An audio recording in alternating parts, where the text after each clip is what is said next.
Bueno, vamos a seguir con el Juanete, que ustedes lo conocen más que yo seguramente, porque Juanetes en chicos operamos poco. En realidad se operan, pero se operan poco, se tendrían que operar poco, ¿no es así?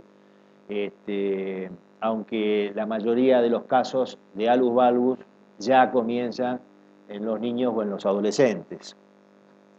El alus valgus infanto juvenil es aquel que se presenta antes de los 16 años como definición. Por supuesto que hay una desviación medial del alux sobre el primer metatarsiano mayor a 15 grados. Bueno, esto todo es igual. Hay mínima bursitis, no vamos a encontrar en chicos que toda esta zona esté colorada, que esté inflamada. No hay osteoartritis, por supuesto, en la articulación metatarsofalángica. Y en algunos casos se puede observar la deformidad en casos muy tempranos, en bebés, que a veces uno habla ya de alus valgus congénito, ¿no es así? La diferencia con el adulto es que no hay cartílagos de crecimiento en los chicos, y en los adultos no hay cartílagos de crecimiento y estamos tratando pies sumamente inmaduros. Cuando uno los ve no tiene que pensar, bueno, a ver qué técnica le voy a hacer en este caso. Hay que pensar un poquitito más, son pies, articulaciones mucho más flexibles que las de los adultos. Por supuesto que ya vienen con juanetes en los chicos y sabemos que uno tiene que ver el genio del crecimiento, pero que va a ir progresando, en algún momento lo vamos a tener que detener o hacer algo, obviamente. Y después los factores que empeoran la deformidad son los mismos que empeoran la deformidad en los adultos jóvenes, ¿no? El calzado, las posturas. De acuerdo a Meyer y Kensora, el 80% de sus pacientes con juanetes tuvieron una historia familiar previa, evidentemente eran constitucionales, hereditarios, y de acuerdo a Glynn, el 68% de sus pacientes tenían una historia familiar. Acá lo más importante es el grado de sintomatología psicológico. Los padres o las madres son las que ven en sus chicas el juanete y dicen, ¿qué le podemos hacer? ¿No es así? A algunos chicos les importa, que algunas chicas de 13, 14 años meten el pie en la arena, en la playa para que no los vean, pero no hay dolor físico, no les duele los pies. Estos chicos yo nunca he encontrado un dolor de juanete en un chico, es raro, tiene que ser esos juanetazos con ángulos muy, muy marcados. Y bueno, todo esto depende de las expectativas de los padres, el tratamiento y el manejo que nosotros vamos a hacer con estos chicos. Cole, entre todos sus pacientes de alus valgus, que es un autor que escribió mucho sobre el tema, encontró que el 36% de sus pacientes eran alumnos entre 8 y 18 años, o sea que casi 40% eran pacientes chicos, niños o adolescentes, y de los cuales el 75% eran mujeres. Pigot encontró el 57% de sus juanetes, de sus alus valgus, que presentaban la deformidad a muy temprana edad. Hardy y Chapman encontraron que el 46% de los pacientes presentaban la deformidad antes de los 20 años, quiere decir que hay una gran incidencia en la población pediátrica y de adolescentes. Y bueno, este autor que hace más ortopedia pediátrica encontró entre el 92% de sus pacientes con juanetes que los mismos tenían entre 9 y 19 años y el 75% eran bilaterales. Estos son todos comentarios. Los factores intrínsecos no cambian mucho, el metatarso primovaro, la ubicuidad de la primera articulación cuño metatarsiana, la longitud del primer metatarsiano, la laxitud ligamentaria y los pies planos, y los factores extrínsecos, como todos saben, el calzado o en algunos casos los trastornos neurológicos. En los chicos podemos hablar de tres tipos de pie: el pie estático, el pie dinámico, que es fundamentalmente laxo, el pie por pie plano que se produce el juanete, en muchos casos son los neurológicos, y el falso. Esto hay que tener mucho cuidado. Cuando nosotros vemos una radiografía con esto no es un juanete, esto es un antepié aductor metatarso barro. Yo le voy a corregir acá el primer metatarsiano, voy a chocar con el segundo porque también está deforme. Acá tengo que operar los metatarsianos si quiero corregirlo, porque esto es un antepié, no es un juanete, ojo con esto. Y bueno, y los diagnósticos diferenciales, esto no es un juanete, esto es una clinodactilia, fíjense que el metatarso la primera falange están perfectas. Esto es una abulsión traumática, y esto es un ganglión en un chiquito, que lo exploramos y sacamos un ganglión de ahí.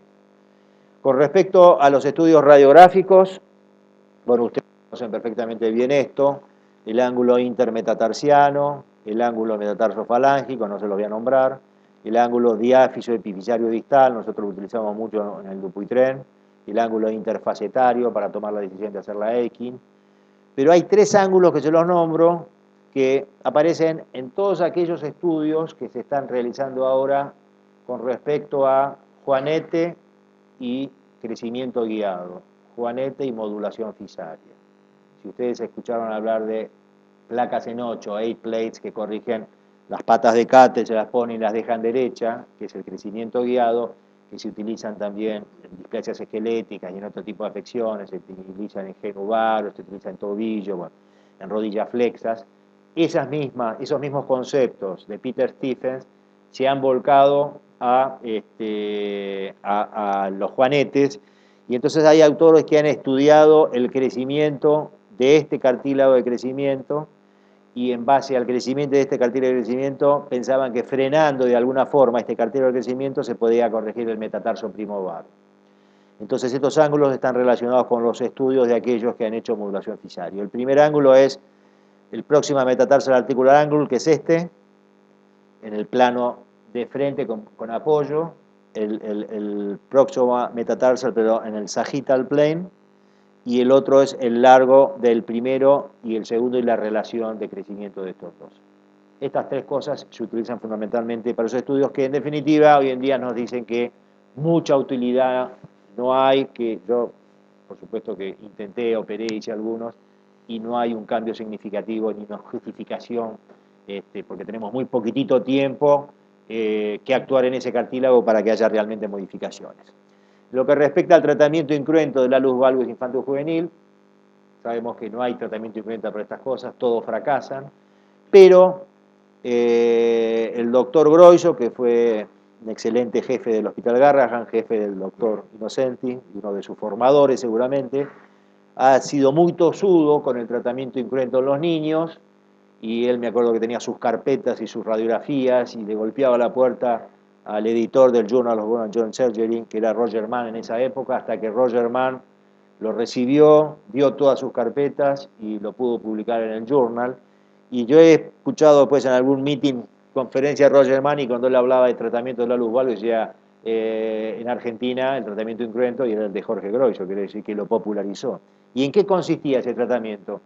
Él les hacía hacer a los pacientes, a los padres de los pacientes, les hacía hacer una férula en un material moldeable de polipropileno, lo ponía al baño María, eso se doblaba, y nosotros lo hacíamos. Yo lo utilicé mucho en el posoperatorio, fue muy útil en el posoperatorio de Juanete, pero el doctor Groiso lo utilizaba todas las noches. El chico tenía que dormir con esta férula colocada, corrigiendo ese Juanete, y durante el día tenía que hacer un ejercicio activo de separar el hallux y el dedo hacia medial, separar el dedo. Inténtenlo hacer ustedes, yo imposible, nunca lo pude lograr. Bueno, pero algunos pacientes lo lograban, y aquellos que lo lograban seguramente lo corregían. Y bueno, y Jorge ha presentado en forma muy detallada evoluciones, midiendo los ángulos de los pies con fotografías, y evidentemente él ha tenido muy buenos resultados, pero ha sido sumamente estricto con su paciente, sumamente estricto con sus estudios, sumamente estricto con su tratamiento, y ha tenido... Para nosotros en la práctica ha sido muy engorroso, y en la actualidad por supuesto que no lo utilizamos. Creemos que ningún tratamiento incruento, ningún separador de hallux y esas cosas, ninguna banda metatarsial realmente corrige definitivamente un Juanete. Y cuando se habla de fracasos en los tratamientos, Vincent Mosca enumera todo esto, que son las causas de por qué tantos procedimientos quirúrgicos, tantas cirugías, que son más de 130 descritos en la literatura, algunos usados en forma combinada. Se reporta bajo rango de buenos resultados, peor aún en esqueletos inmaduros. Las causas son estas: son el ángulo intermetatarsiano mayor a 15 grados, el interfacetario mayor de 5 grados, el diáfiso epifisiario distal mayor a 8 grados, las deformidades articulares, la articulación metatarsofalángica incongruente, bueno, todo lo que puede agravar una cirugía y sus resultados. Quiere decir que Vincent Mosca no es muy partidario de realizar procedimientos quirúrgicos en esta patología. Nosotros la que hemos practicado, nuestra experiencia, esto cuando estaba en el Hospital Fernández, hacíamos balanceos cápsulo-tendinosos, que era la cirugía de Silver, que era simplemente una incisión, la capsulotomía lineal, la exostectomía y el cierre. Este es un paciente de 6 años posoperatorio que anduvo bien, pero se ve que era un juanete mínimo y lo único que tenía era exostosis nada más. Y esta es la operación de McBride, que a este gesto quirúrgico se le agregaba la liberación del abductor y ligamento sesamoideo peroneal, la excisión del sesamoideo peroneo, transferencia al abductor y la cápsula rafia. Y también tenían malos resultados. Nosotros creemos que todo lo que es sobre partes blandas, en definitiva, se va perdiendo y no es útil en el futuro, ¿no es así? Entonces, todos los autores hablan sobre osteotomías. Hemos realizado osteotomías en la base, contadas ocasiones obviamente, porque la mayoría de los chicos tienen alus valgus no muy marcados, pero la osteotomía de la base se hace cuando el metatarsiano mayor a 15 grados. Esos juanetes que son muy importantes como esto. Esto es un chico de 15 años con un juanete que es impresionante. Entonces, en estos casos, y acá ven, osteotomía de la base fijado con un tornillo, ojo que el cartílago de crecimiento del primer está acá, o la fijación no tiene que comprometer ese cartílago de crecimiento, tiene que respetarse eso. 3 meses posoperatorio de una operación de San Marco. Nosotros hacíamos la operación de San Marco. ¿Qué era la San Marco?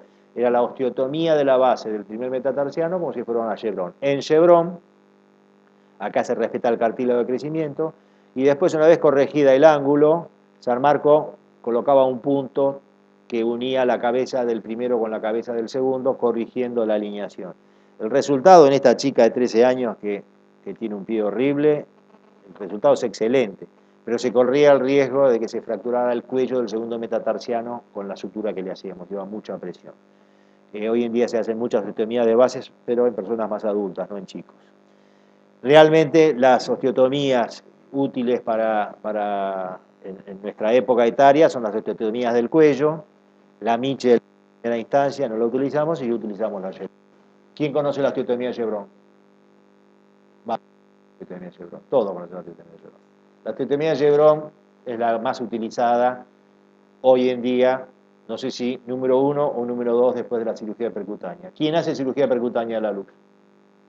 Nadie hace cirugía percutánea. Allá hay un doctor que hace cirugía percutánea. Bueno, ahora vamos a hablar 2 segundos. Yo no tengo experiencia en cirugía percutánea, estoy en un servicio en el Dupuytren donde la mayoría de los staff no hacen percutáneas, el jefe no les prohíbe, pero la mayoría hacen cirugía a cielo abierto, con abordajes mínimos y con excelentes resultados, y todos prefieren hacer a cielo abierto y no percutáneas. Es un tema de discusión, cada vez se ven más complicaciones en las percutáneas, pero cada vez hay más autores que la hacen con excelentes resultados también, así que yo no les podría.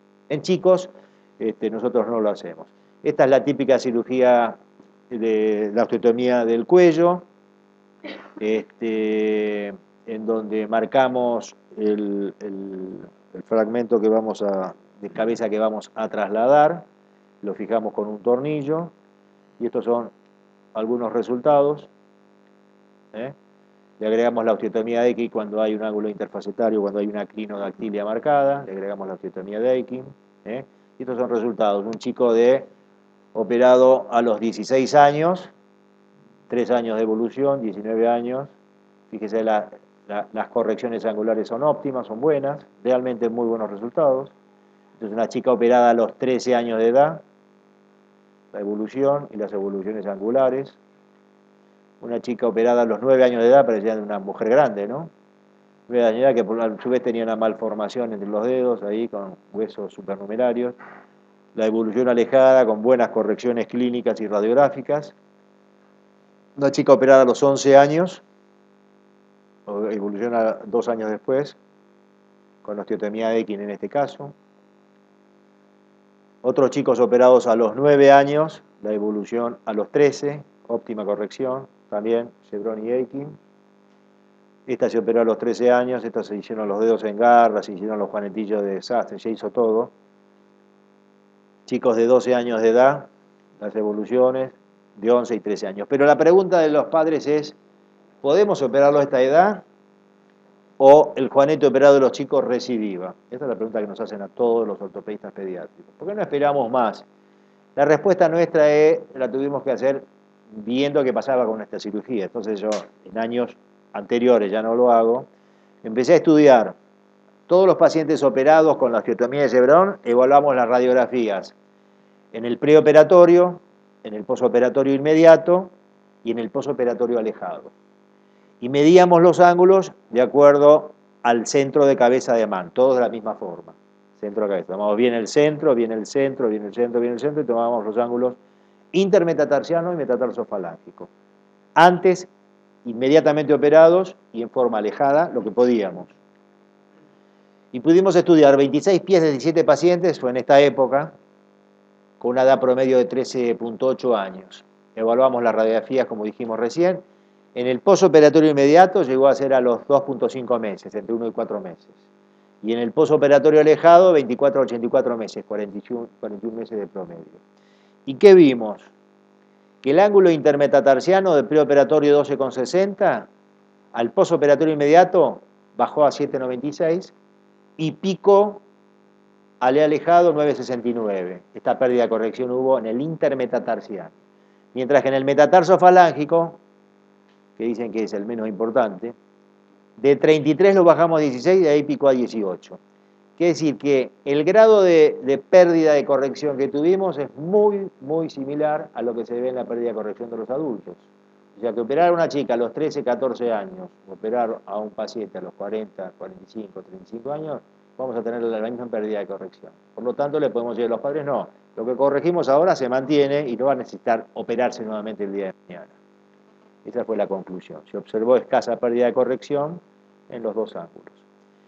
Bueno, a la cirugía percutánea, no tengo experiencia, pero les digo que la cirugía mínimamente invasiva permite operar mediante incisiones menores de 7 milímetros, con raspas, mini bisturís, fresas motorizadas, se realizan cortes en huesos, tendones y ligamentos, las incisiones son más pequeñas y estéticamente más aceptables, el tiempo quirúrgico, entre paréntesis, es menor, no se emplea anestesia general, en chicos obviamente sí se emplea, no en adultos, la recuperación es más rápida porque la lesión de partes blandas es menor. Las desventajas: requiere años de práctica, no se puede ver dónde se está cortando, requiere de un conocimiento preciso de la anatomía del pie y del uso de equipos de radiología especiales, los cortes en el hueso por lo general no se fijan con implantes, por lo cual se requiere de mucho cuidado con los vendajes en el postoperatorio, pueden ocurrir complicaciones graves si se desconoce la técnica, y debido a lo difícil de las técnicas percutáneas se debe aprender con modelos de plástico y cadáveres. Todo lo que les puedo decir de la cirugía percutánea. Bueno, esto es lo que les decía recién, esto es crecimiento guiado, modulación fisaria, placas en 8. Nosotros si colocamos una fijación en un cartílago de crecimiento en forma unilateral, asimétrica, del otro lado queda abierto y crece. Entonces todas las desviaciones axiales se pueden corregir con cualquier implante. En este caso placa en 8, las desviaciones rotacionales es diferente. El chico que camina para adentro, el que camina para afuera, con estos métodos están muy estudios, no se puede. Pero el chico que tiene las rodillas muy juntas, pata de cátedra, las rodillas muy para afuera, genubaro, de barriles, se puede corregir con esto. Con estos mismos principios, la premisa es, según Peter Stephen, es que quede cartílago de crecimiento por lo menos un año de crecimiento. Y yo tengo un chico de 14 años, me queda un año por crecer, le puedo colocar estos implantes que voy a modificar el trastorno axial. Peter Stephen que dice que simplemente colocando una plaquita y modulando el cartílago de crecimiento, evitamos en muchos casos estos grandes tratamientos con tutores y vamos logrando el resultado esperando ese crecimiento y guiando ese crecimiento. Bueno, esto llevado, transportándolo al juanete, hay autores que han trabajado sobre en este caso es un estudio poco, ¿no?, sobre grapitas en la base del primer metatarsiano. Utilizan clavijas en forma de grapas, ellos tomaron 15 pies de 9 niños entre los 9 y los 14 años, evaluando la edad esquelética con un atlas del desarrollo del esqueleto de Springfield, estiman el potencial de crecimiento lineal residual del primer metatarsiano con la tabla de crecimiento de Nelson y utilizan los templates de Herbert que son modelos para trabajar en las correcciones y todo eso. Otro grupo de estudio fue el de la Universidad de Surgical, bueno, acá dice por acá. Ellos, en lugar de colocar grapitas, directamente agredían el cartílago de crecimiento de la base del primer metatarsiano, de la parte lateral, para que siga creciendo de este lado y corrija el metatarso primovaro, y simplemente con una mecha, como lo hace la gente del Joint Disease en Estados Unidos. Con una mecha leccionan el cartílago, una mecha muy chiquitita, y ellos estudiaron 7 pacientes de 11 pies. A los 10 años fue realizada la operación esta, y los evaluaron en 4 años después. Y encontraron que había una mejoría de esto y esto en los cartílagos, en los ángulos intermetatarsiano y metatarsofalángicas, con una corrección significativa en 6 pies del 55%. Y estos son los ángulos que yo les nombraba hoy: el próximo metatarsal y articular angle en el plano frontal y en el plano sagital, y el largo del primer metatarsiano con el segundo. También encontraron modificaciones en los dos. Y ellos dicen que detuvo la progresión del alus valgus infanto juvenil y alcanzó correcciones significativas en más del 50% de estos poquitos pies que operaron. Los operaron precozmente a los 10 años, y estas correcciones, como ustedes ven, posiblemente ellos estén acertados en los números, pero esto no se manifiesta en la clínica, porque yo lo he probado con esto.